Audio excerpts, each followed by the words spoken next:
ओम शांति। प्रताप भाई जी बताते हैं, दादी बाबा के संग रहती थी। दादी तो जैसे सदा बाबा में मर्ज रहती थी। बेहद का दृष्टिकोण था। लास्ट के 3 सप्ताह दादी अस्पताल में रही तो मैं 2 सप्ताह वहाँ रहा था। शुरू में दादी अलर्ट थी। जब शरीर की व्याधि बढ़ जाती थी तो दादी अपने आप को शरीर से अलग कर लेती थी। जैसे संदेश में भी बाबा ने कहा कि दादी तो वतन में थी, बॉडी में क्या हो रहा है वह कारण नहीं पता चल रहा था। तो बार बार टेस्ट होते रहे, लेकिन दादी निश्चिंत थी। दादी ने बिल्कुल ही अपने आप को बाबा को समर्पण कर दिया था।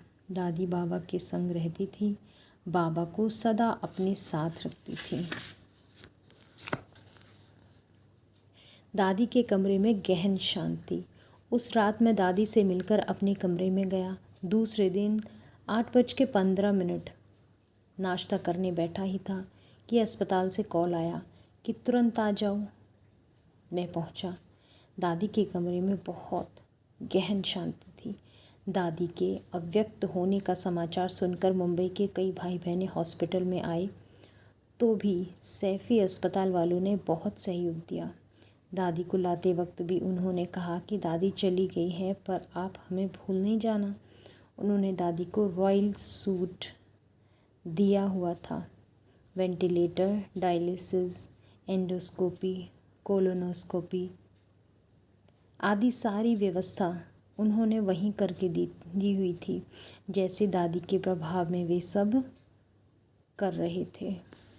मास्टर बाबा कोविड के समय में वे डॉक्टर्स दादी के लिए सब्ज़ी भी ले आते थे। दादी के प्रति उनकी इतनी भावना रहती थी कि वह भी दादी के धारणा स्वरूप जीवन के आधार पर दादी हमारे सामने एक उदाहरण छोड़कर गई, वारिस स्थिति का, बेहद की स्थिति का। जैसे बाबा कहते ना कि आप मास्टर हो, तो दादी मास्टर बाबा बनकर गई है। अच्छा, नज़रों में जादू।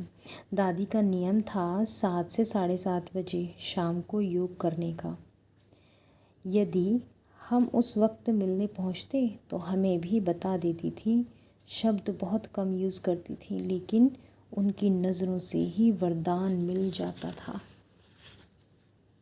जो व्यक्ति स्ट्रगल कर रहा हो उसे शक्ति मिल जाए तो वह वरदान ही हो गया ना। दादी की नज़रों में ही जैसे जादू था। दादी बहुत प्यार और नम्रता से बात करती थी और सबको सम्मान देती थी।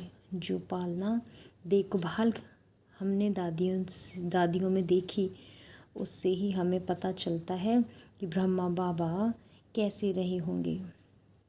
दादियों ने कितनी मेहनत की, कठिन परिस्थितियों का सामना किया, लेकिन कितना अटूट विश्वास था उनका ज्ञान पर, ड्रामा पर।